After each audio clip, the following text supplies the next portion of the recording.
Hey everybody, in this video I'm gonna be showing you guys how to pause YouTube TV subscription. So without any further ado, let's get started with today's video. The first step is to access your YouTube TV account. So visit the YouTube TV website and log in into your account using your credentials. If you are already logged in, proceed to the next step. The following step is to go to your account settings. Click on your profile picture or initials in the top right corner of the YouTube TV interface. In the drop down menu, select settings or account.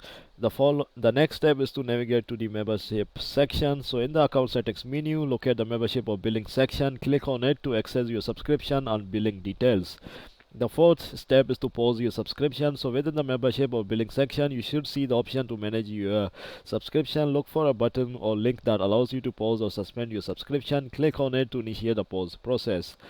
The last step is to specify the duration of the pause. So you may be asked to select the duration for which you want to pause your YouTube TV subscription. It could be a specific number of weeks or months. Choose the desired pause duration and confirm your selection. Follow any additional prompts or instructions provided to complete the process. So this is how you do it, guys. Thanks for watching, and I'll see you in the next video very soon. Peace.